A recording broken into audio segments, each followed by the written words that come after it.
Hey, I'm Leo Ashe. Now, today happens to be my birthday, and I have a very special request for all of you. In 2016, I was a Bernie Sanders delegate. I even created this whole video about why I was not supporting Joe Biden in the primary. Now, today, for all you progressives, liberals, and Joe Rogans out there, this is my top 10 list for why you should absolutely vote for Joe Biden this November. Starting off at number 1, Elizabeth Warren famously said that personnel is policy. Well, a Joe Biden administration will replace Trump's personnel across the country with competent Democrats. For example, do you know what an REO is? An Oreo? No, not an Oreo. An REO. REO. Real estate? What's the O stand for? E-organization? Owned. Real estate owned. That's what happens when a property goes to foreclosure. Under Obama, Dr. Stephen Chu, a renowned physicist who won the Nobel Prize, was put in charge of the Energy Department, which also happens to be the department that's in charge of all of our nuclear weapons. You know who didn't know that? Rick Perry, the guy that Donald Trump put in charge of all of those nuclear weapons as the head of the Energy Department.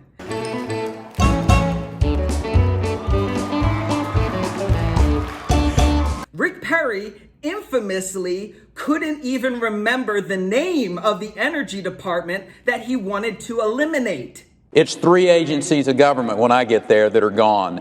Commerce, education, and the, what's the third one there? Is EPA the one you were talking about? Or? No, sir. You can't name the third one?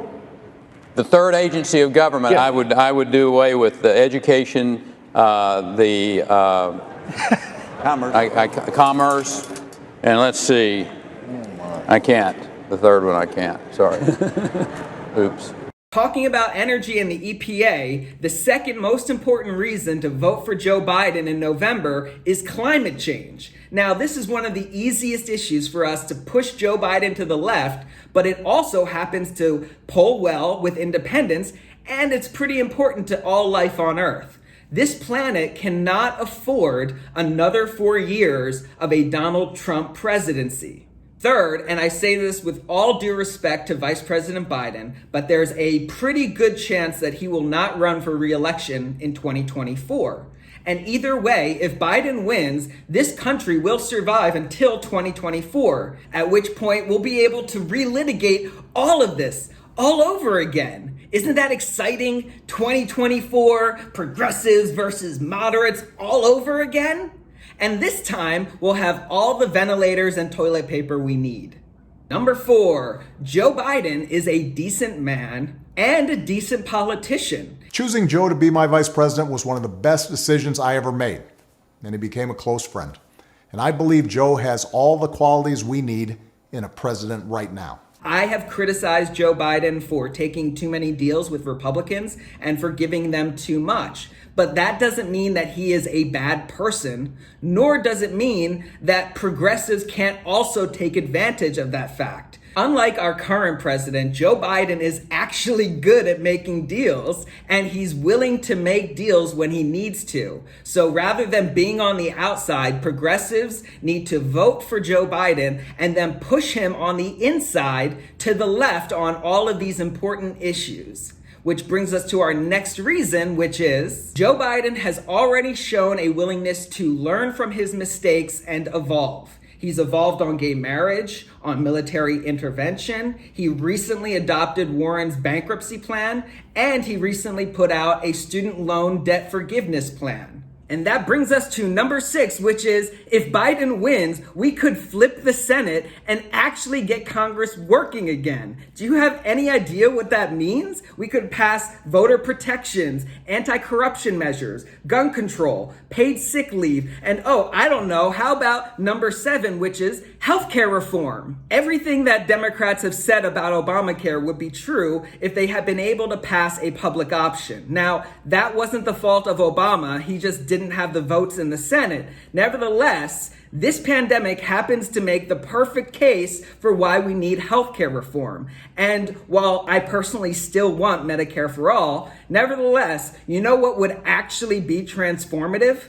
Joe Biden's public option healthcare plan. It would be historic. It would be the biggest change to our healthcare system ever. And talking about historic, reason number 8 is the Supreme Court. Not even Ruth Bader Ginsburg can hold up our democracy forever. And meanwhile, Donald Trump nominated this drunken conservative hack to be on our Supreme Court. Do we even want to know who he might nominate next time? But you know who Biden might nominate to the Supreme Court? Oh, I don't know. How about this kite surfer in the streets and constitutional law professor in the sheets? Michelle knows what I'm talking about. She's laughing her ass off right now. But you know who Trump is more likely to nominate to the Supreme Court than Obama? Gary Busey. I can see fart gas. A lot of people can't, but I can. FART stands for feeling erectile transmission.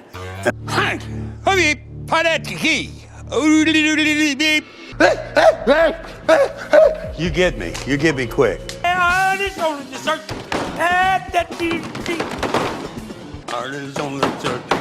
Hey, let's keep searching and quit singing, Gary. Okay. I know a lot about skincare, and I'm ready to make an offer that I could be a male spokesman, talking to both sets of men, homosexual and heterosexual, and I could speak like that for hours on the positive movement. And I said, That's good. I think Melania would like that very much. I said when I left, your beauty product is not a secret weapon, it's a secret miracle. Well, now I know I'm going to be using it. The word Trump, T-R-U-M-P, I created a Buseyism for his last name. T-R-U-M-P stands for taking, redirection, understanding, massive power. Yeah. Once again, Trump is more likely to nominate Gary Busey to the Supreme Court than a brilliant constitutional law professor who may have been born in Kenya. Just kidding. Just kidding. Number 9, Biden will have Obama, Pelosi, Warren, Bernie, and other key Democratic figures by his side to ensure a level of competence in our government that honestly we took for granted before Trump. You know who won't be in charge anymore? Jared Kushner and the My Pillow guy. I'd like you all to use your imagination and come with me on a short journey back in time. Like a little over 10 years ago, I was an alcoholic and a crack cocaine addict. I woke up from years of addiction and I was oblivious as to what was going on in our country. Terrible political correctness, people saying happy holidays instead of Merry Christmas. I now bring you back in time to the summer of 2015. I see Donald Trump coming down an escalator and announcing he's running for president. For me, it was a divine and miraculous moment. I felt that something miraculous was about to unfold. Then I found myself wanting to learn something I knew nothing about, which was politics. It didn't make any sense what people were doing. And now we go back in time to 2016. Donald Trump invited me to meet him at Trump Tower in New York City. I walked out of that office after meeting with him, and I knew God had chosen him for such a time as this. As I stand before you today, I see the greatest president in history. Of course he is. He was chosen by God. God bless our president, and God bless the United States of America.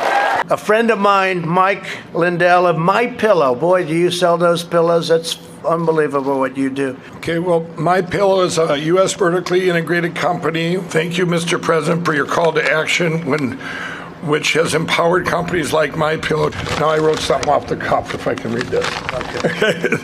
God gave us grace on November 8, 2016. God had been taken out of our schools and lives. A nation had turned its back on God. Our president gave us so much hope. We will get through this and get back to a place that's stronger and safer than ever. Thank you, Thank you, Mike. And last but not least, America does not have a history of great presidents. Andrew Jackson murdered Native Americans with blankets, and Donald Trump murdered Americans by withholding ventilators and other safety equipment during a pandemic to benefit his political allies. Look, Joe Biden was not my top choice out of the 265 million Democrats who ran for president this year, but regardless, he could relatively easily go down in the history books as at least a pretty good president. Now, that may say more about our past presidents than it does about Joe Biden, but regardless, the point is, you know who has no chance of ever being a good or even remotely competent president? Donald Trump. And he's the only other one on the ballot. So you don't have to love Biden. You don't even have to like Biden. You just have to vote for Biden once, because there are only 3 options available. You can choose Donald Trump, you can choose apathy, or you can choose Joe Biden. So take a shot to mourn your favorite respective candidate. I love you, Bernie and Liz. And if you're not ready to donate to Joe Biden's campaign, then check out the link in the description where you can donate to the Democratic candidates who can help us flip the Senate. This former Bernie delegate is asking you, nay, begging you, please choose Biden this November. If not for me or for you, then for all the people suffering way more than we are, or for all the children who will likely be born after this quarantine. And as an added bonus, I can't believe I'm doing this, but for my actual birthday, this entire week, starting today, if you share this video with the hashtag #ChooseBiden and then at me and Joe Rogan, I will write a personalized apology to you for anything you ask, within reason. For example, for my wife, I'm sorry for not doing the dishes and for killing Jeffrey Epstein. And for my cat Lana, I'm sorry for not giving you enough cuddles. I'm so sorry. Oh, is that not what you're asking? No? Is that not what you're asking? No? Okay. I think you get the point. So, more apologies to come on Twitter. I'm Leo Ashe. Good night, good luck, and choose Biden.